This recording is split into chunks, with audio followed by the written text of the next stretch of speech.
बिना किसी देरी के आज की इस चर्चा में हम सीधा धौलापुर गांव की एक बेहद खौफनाक लोक कथा में उतरते हैं। एक ऐसा शापित बरगद का पेड़, दामोदर नाम का एक शख्स और एक रूह कपा देने वाली प्रेतात्मा सांवली बांझ। चलिए इस अंधेरे और रहस्यमयी सफर की शुरुआत करते हैं। जरा इस लोरी की कल्पना करते हैं। सो जा चंदा सूरज तारे, सो जा मेरे राज दुलारे। मतलब अगर अमावस्या की उस घनघोर काली रात में जब दूर दूर तक सिर्फ सन्नाटा हो और कुत्तों के रोने की आवाजें आ रही हों, तब ये लोरी गूंजे तो कैसा लगेगा? सुनने में तो ये किसी आम माँ की लोरी लगती है ना, लेकिन असल में ये एक बेहद खौफनाक अलौकिक शक्ति को शांत करने का इकलौता तरीका था। तो चलिए इस पूरे माजरे को करीब से समझते हैं। धौलापुर गांव के बाहर रात के उस भयानक अंधेरे में एक पुराना विशालकाय बरगद का पेड़ है और इसी पेड़ की तरफ बड़ी ही खामोशी से बढ़ रहा है दामोदर। वो एक ऐसी वर्जित तांत्रिक क्रिया शुरू करने जा रहा था जो सच में बहुत भारी पड़ने वाली थी। अब यहाँ ये सवाल उठता है कि दामोदर आखिर कर क्या रहा था। वो दरअसल प्रेत विद्या का इस्तेमाल कर रहा था। सीधे शब्दों में कहें तो आत्माओं को अपने कंट्रोल में करने वाला काला जादू। लेकिन देखिए इसके नियम बहुत सख्त होते हैं, एकदम सटीक मंत्र, खून और हद से ज्यादा सावधानी। इसमें छोटी सी भी गलती की कोई गुंजाइश नहीं है, क्योंकि एक भी चूक का सीधा मतलब है मौत, वो भी बेहद दर्दनाक। दामोदर का ये खौफनाक प्लान 3 स्टेप्स में बटा था।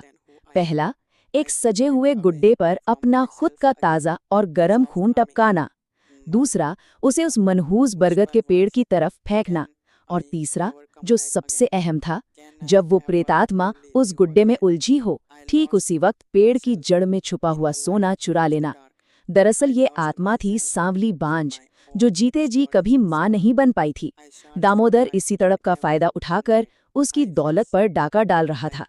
और ये बात एक बहुत बड़े विरोधाभास को एकदम साफ कर देती है। एक तरफ देखिए सखुबाई का घर है, जहां दामोदर रोज मटन उड़ा रहा है, शराब पी रहा है और सखुबाई चुराए हुए सोने से नहा रही है। और दूसरी तरफ खुद दामोदर का अपना घर, उसकी पत्नी कमलताई कर्जदारों के डर से कांप रही है और उसकी 8 साल की मासूम बच्ची अंबोली अपने ही पिता को देखकर खौफ से दुबक जाती है। ये दिखाता है कि लालच इंसान को कितना अंधा और पत्थर दिल बना देता है। लेकिन लालच की तो कोई हद होती ही नहीं है, है ना? सखुबाई की इस बात पर गौर कीजिए। अगर तू मुझे नहीं बताएगा कि ये सोना कहाँ से आता है तो मैं जहर खा लूंगी। मतलब सखुबाई सोने की चमक में इस कदर पागल हो चुकी थी कि उसे किसी खतरे की परवाह ही नहीं थी। यहीं से कहानी में असली तनाव शुरू होता है। वो अपनी जिद से दामोदर को ब्लैकमेल करके इस पूरे काले जादू का राज उगलवा ही लेती है। इस पूरी प्रेत विद्या की जो सबसे पेचीदा और हाई स्टेक बात थी, वो थे सांवली बांझ के वो नियम जो दामोदर ने अपने नाना से सीखे थे। रूल एकदम साफ थे। आत्मा से बचने के लिए सांवली की ही कटी हुई चोटी पास होना बहुत जरूरी था। और हाँ, गुड्डा पूरे सटीक मंत्रों के साथ ही दिया जाना चाहिए, ताकि वो आत्मा उससे अपना असली बच्चा समझे। अगर वो चोटी पास नहीं हुई तो खेल खत्म। आत्मा तुरंत इंसानी खून की महक पहचान लेगी और सीधा सीना चीर कर कलेजा बाहर निकाल लेगी। चलिए अब उस मनहूस रात की टाइमलाइन पर नजर डालते हैं। ठीक आधी रात दामोदर हमेशा की तरह वो गुड्डा फेंकता है। 12:15 पर वो डरावनी लोरी अचानक से रुक जाती है। अब 12:20 दामोदर घबराकर अपनी सुरक्षा वाली चोटी टटोलता है, लेकिन वो गायब है। और फिर रात 1 बजे सखुबाई अकेले उस शापित पेड़ के पास पहुंचती है। मतलब क्या विडंबना है, जो जाल दामोदर ने बुना था वो खुद उसी में बुरी तरह फंस चुका था। तो यहाँ सबसे अहम पॉइंट ये है कि वो चोटी गई कहाँ? जवाब बहुत ही खौफनाक है। वो चोटी सखुबाई ने चुराई थी।